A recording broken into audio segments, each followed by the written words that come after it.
नमस्कार, आप देख रहे हैं चैलेंज न्यूज़। मैं नैन्सी बजाज। देखते हैं सुबह की 10 ताज़ा खबरें।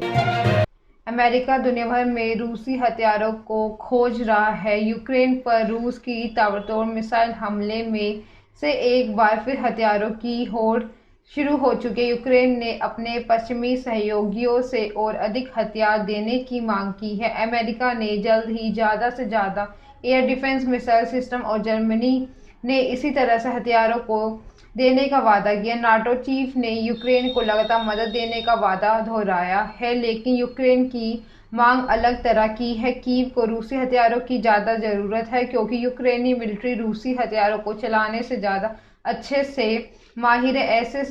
ऐसे में यदि उसे रूस को पीछे ढकेलना है तो उसे ऐसे हथियारों की ज़्यादा ज़रूरत पड़ेगी, लेकिन दुनिया में रूसी हथियारों की सप्लाई करने वाले देशों को काफ़ी कमी है। ऐसे में अमेरिका आगे आया। ये दुनिया भर में अपने सहयोगियों से रूसी और सोवियत एरा का हथियारों को जुटाने में लगा है, जिसमें यूक्रेन की मदद की जा सके।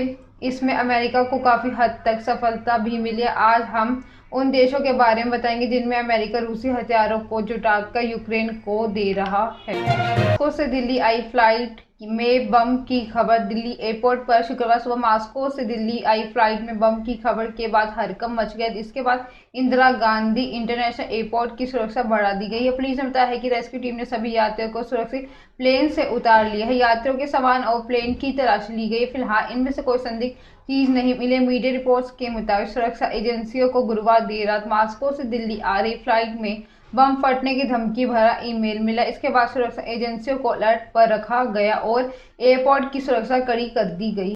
शुक्रवार सुबह करीब 3:20 नंबर SU-232 की रनवे 29 पर लैंडिंग करवाई गई है। पुलिस ने बताया है कि पहले सभी यात्रियों फिर क्रू मेंबर्स को सुरक्षित नीचे उतारा गया। विमान की चेकिंग की गई। मीडिया रिपोर्ट्स के अनुसार अभी कोई बम नहीं मिला। फ्लाइट में 338 यात्री और 16 क्रू मेंबर्स सवार थे। पुलिस सभी यात्रियों को पूछताछ कर रही है। इसके बाद ही सभी लोगों को एयरपोर्ट से बाहर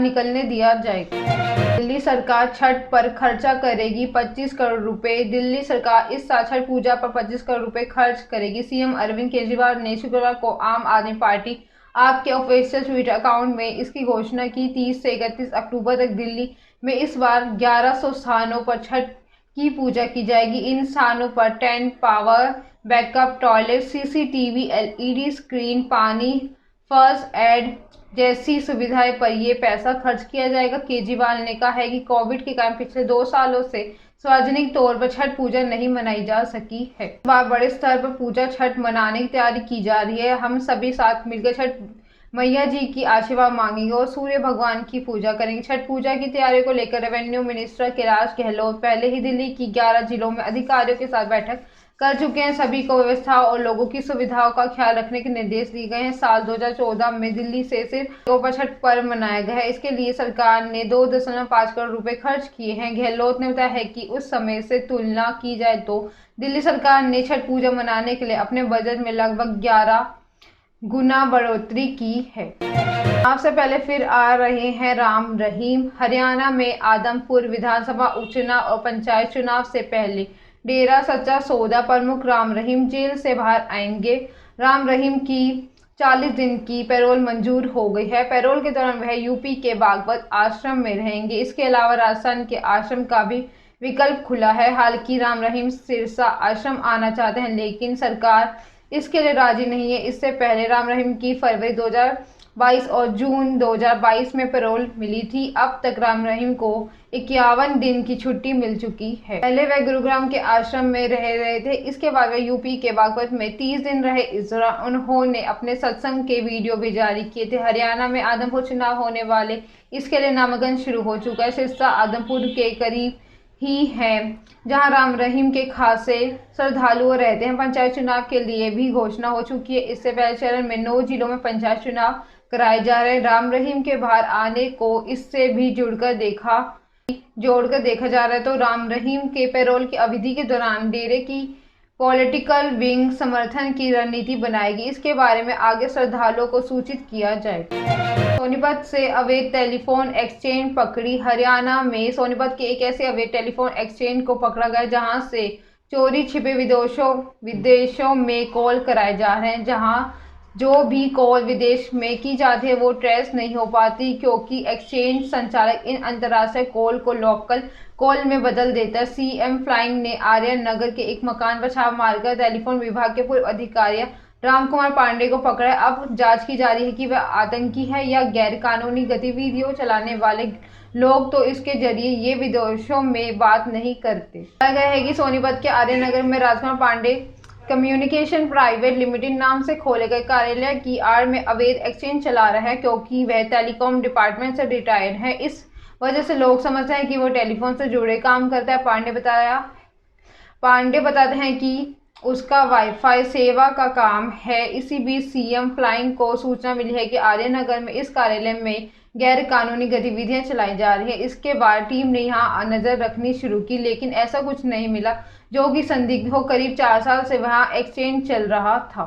स्पाइसजेट के विमान की हैदराबाद में इमरजेंसी लैंडिंग। स्पाइसजेट के एक फ्लाइट की बुधवार रात को हैदराबाद एयरपोर्ट पर इमरजेंसी लैंडिंग की करवाई गई है। कैबिन और कॉकपिट में धुआं दिखने के बाद यहां फैसला लिया गया है कि पायलट ने एयर ट्रैफिक कंट्रोलर एटीएस को अलर्ट किया है। इसके बाद ग्राउंड स्टाफ को अलर्ट किया और सुरक्षित लैंडिंग की। डीजीसीए ने बताया है कि स्पाइसजेट के Q400 विमान गोवा हैदराबाद आ रहा था। विमान में 85 यात्री सवार थे। राजीव गांधी इंटरनेशनल एयरपोर्ट पर सेफ लैंडिंग के बाद इमरजेंसी गेट से यात्रियों को नीचे उतारा गया। एक पैसेंजर के पैर में खरोंच आई है। इस मामले को लेकर जांच के आदेश दिए गए हैं कि अपार्ट लैंडिंग के कारण बुधवार रात करीब 11 बजे हैदराबाद एयरपोर्ट ने 9 उड़ानों को डाइवर्ट किया गया। इनमें से घरेलू उड़ान, अंतर्राष्ट्रीय और कार्गो फ्लाइट शामिल थी। एक यात्री ने लैंडिंग के दौरान की कुछ तस्वीरें शेयर की। कैप्शन में लिखा है कि नागपुर से फ्लाइट में धुआं भरना शुरू हो गया। 20 मिनट तक सभी यात्री डरे सहमे रहे। सौभाग्य की बात यह है कि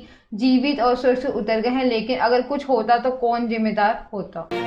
दाखिल पत्रकार राणा अयूब पर चैरिटी के नाम पर लोगों ने अवैध तरीके से फंड जुटाने का आरोप लगाया है।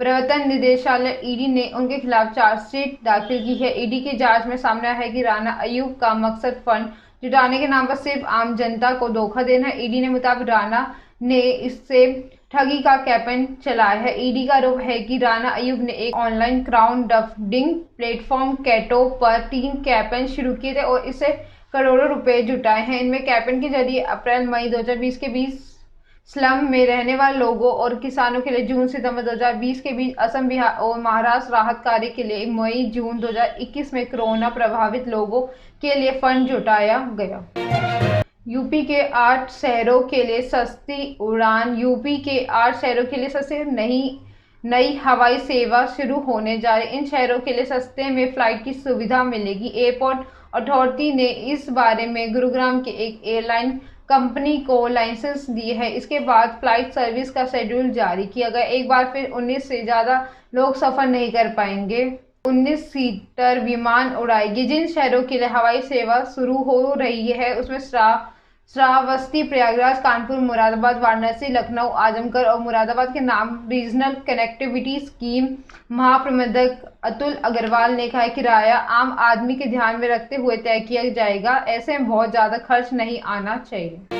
बीसीसीआई करेगा विमेंस आईपीएल का आयोजन। महिला आईपीएल यानी विमेंस इंडियन प्रीमियर लीग का इंतजार खत्म हो गया। 2023 में बीसीसीआई इस टूर्नामेंट का आयोजन करेगा। 26 फरवरी को साउथ अफ्रीका में महिला T20 वर्ल्ड कप के ठीक बाद इस टूर्नामेंट का आयोजन किया जाएगा। विमेंस आईपीएल का पहला सीजन 2 वेन्यू पर खेला जाएगा। 22 मैचों के इस मेगा इवेंट में हर टीम के पास 18 प्लेयर होंगे। वहीं विदेशी खिलाड़ियों की संख्या में 6 रखी गई है। 5 खिलाड़ियों से ज़्यादा विदेशी खिलाड़ी प्लेइंग 11 का हिस्सा नहीं होंगे। महिला आईपीएल में बीसीसीआई 5 टीमों को बेचेगा। हालांकि पुरुष आईपीएल में ऐसे एक शहर के लिए बोली लगाते हैं। बीसीसीआई में 2 प्लान की ओर देख रहा है कि पहला देश के 6 जोन में टीम को बेचा जाए। हर जोन की कई शहरों को चुना जाएगा, जैसे नॉर्थ जोन से धर्मशाला, जम्मू, वेस्ट में पुणे, राजकोट, सेंट्रल में इंदौर, नागपुर, रायपुर, ईस्ट में रांची, कटक, साउथ में कोची,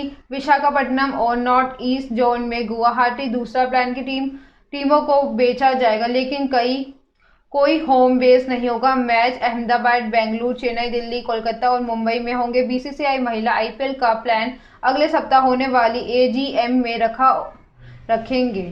फिर गवर्निंग काउंसिल के अध्यक्ष के साथ बीसीसीआई के अधिकारी लेंगे। साजिद खान पर संगीन आरोप। बिग बॉस 16 में एक्टर डायरेक्टर साजिद खान की एंट्री के साथ ही बॉलीवुड में फिर से मी टू के मुद्दे पर बहस शुरू हो गई। 2018 में करीब 10 एक्ट्रेस, मॉडल, जर्नलिस्ट साजिद पर सेक्सुअल हैरेसमेंट के आरोप लगाए हैं। इसके बाद से साजिद का फिल्मों में बायकॉट शुरू हो गए। 4 साल बाद वो छोटे पर्दे पर बिग बॉस 16 में दिखाई दी हैं और मी टू पर फिर बातें शुरू हो गई हैं। हाल ही में खुद से शादी कर सुर्खियों में आई टीवी एक्ट्रेस कनिष्का सोनी ने साजिद पर सनसनीखेज आरोप लगाए हैं। कनिष्का ने खुलकर मी टू के बारे में बातें की और कहा है कि साजिद ही हैं वो डायरेक्टर जिन्होंने अपने बॉडी दिखाने के लिए टॉप उतारने को कहा था। सुबह की 10 ताज़ा खबरें, ऐसे अपडेट्स के लिए बने रहे हमारे चैनल को लाइक करें, कमेंट करें एंड सब्सक्राइब करना ना भूलें। धन्यवाद।